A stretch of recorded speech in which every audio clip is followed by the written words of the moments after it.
ಕೈಗಾರಿಕೆಯಲ್ಲಿ ಈಗಾಗಲೇ ಏನು ಡೆವಲಪ್ ಮಾಡಬೇಕು ಅನ್ನೋದು ಸರ್ಕಾರದ ಒಂದು ನಿರ್ಧಾರ. ಮತ್ತು ಸಫಿಷಿಯೆಂಟ್ ನೀರು ಕೊಡಲಿಲ್ಲ ಅಂದರೆ ಕೈಗಾರಿಕೆಗಳ ಹಬ್ ಆಗೋದು, ಅದು ಒಂದು ಪ್ರದೇಶ ಆಗೋದು ಭಾಳ ಕಷ್ಟದ ಕೆಲಸ ಅನ್ನೋದು ಯಾರಿಗಾದ್ರೂ ಮೇಲ್ನೋಟಕ್ಕೆ ಕಂಡು ಬರ್ತಿರೋ ಸತ್ಯ ಆಗ್ತದೆ.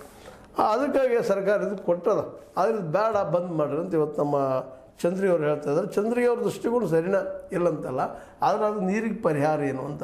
ಈಗಾಗಲೇ ನವಿಲು ತೀರ್ಥದಿಂದ ಅಂದರೆ ನಮ್ಮ ಮಲಪ್ರಭಾ ನದಿಯಿಂದ ನೀರು ಒಯ್ತಾ ಇದ್ದಾರೆ. ಅವರು 2 TMC ಅಷ್ಟು ಹುಬ್ಬಳ್ಳಿ ಧಾರವಾಡದಲ್ಲಿ ಕುಡಿಯೋದಕ್ಕೆ ಮಾಡೋದಕ್ಕೆ ಅಲ್ಲಿ ಜನಕ್ಕೆ ಜೊತೆಗೆ ಅಲ್ಲಿ ಜನಕರುಗಳಿಗೆ ಅನುಕೂಲ ಮಾಡಿಸೋದಷ್ಟು ಇಟ್ಕೊಂಡು ನೀರು ಸಪ್ಲೈ ಮಾಡ್ತಾಯಿದ್ರೆ ಇವತ್ತು ಅದು ಬೆಳೆದು ಎಷ್ಟಾಗಿದೆಪ್ಪ ಅಂದ್ರೆ 6 TMC ಹೆಚ್ಚಿಗೆ ಅಂದ್ರೆ 6.5 TMC ಅಷ್ಟು ನೀರಲ್ಲಿ ಖರ್ಚಾಗಲಿಕ್ಕತ್ತದ ರೀ. ಅದಕ್ಕೆ ನಾಳೆ ನಮ್ದು ಹಿಂಗೆ ಆಗ್ತೈತಿ, ಅದಕ್ಕೆ ಈಗ ನಾವು ತಡೀನು ಅಂತೇಳಿ ಚಂದ್ರಿಗೆ ಅವರು ಒಂದು ಒತ್ತಾಯ.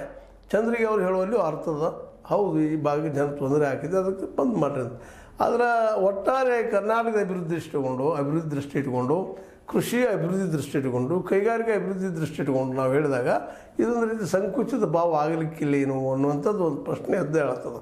ಯಾಕಂದ್ರೆ ಧಾರವಾಡಿಗರು ಅದು ಧಾರವಾಡದವರು ಅಲ್ಲಿ ಉದ್ಯಮಿ ಹೇಳಿದ್ರೆ ನಮ್ಮ ಮಕ್ಕಳು ಹೋಗಿ ದುಡಿತಾರಲ್ಲ, ಅಲ್ಲಿ ಅವ್ರಿಗೆ ಉದ್ಯೋಗ ಆಗ್ತದಲ್ಲ. ಮತ್ತು ನೀರು ನಾವು ಮಿನಿಮಮ್ ಕೊಡಲಿಲ್ಲಪ್ಪ ಅಂತಂದ್ರೆ ಯಾವ ಉದ್ಯಮನೂ ಬೆಳೆಯೋದಿಲ್ಲ, ಯಾವ ಕೈಗಾರಿಕೆನೂ ಬೆಳೆಯೋದಿಲ್ಲ. ಬೆಂಗಳೂರು ಬಿಟ್ಟರೆ ಈಗ ಹುಬ್ಬಳ್ಳಿ ಧಾರವಾಡ 2ನೇದಾಗಿ ದೊಡ್ಡದಾಗಿ ಬೆಳೀತಿರುವಂಥ, ಅದರಲ್ಲೂ ಕೈಗಾರಿಕಾಕರಣ ದೃಷ್ಟಿ ಇಟ್ಕೊಂಡು ಹುಬ್ಬಳ್ಳಿ ಮತ್ತು ಧಾರವಾಡ ಬೆಳೆಯುವಂಥ ನಗರಗಳು, ಅವಳಿ ನಗರಗಳು. ಅಲ್ಲೇ ನಾವು ಇಲ್ಲಿ ಸಹಕಾರ ಕೊಡದೇ ಇದ್ರೆ ಅದನ್ನು ತಡೆದ್ರೆ ಅಲ್ಲಿ ಜನಕ್ಕೆ ತೊಂದರೆ ಆಗ್ತದೆ, ಕೈಗಾರಿಕಾ ಪ್ರದೇಶ ಬೆಳೆಯೋದಿಲ್ಲ ಅನ್ನೋದು ಅಲ್ಲಿಯ ಜನರ ಆರೋಪ. ಮತ್ತು ಧಾರವಾಡ ಏನಪ್ಪ ಪಾಕಿಸ್ತಾನದಾಗ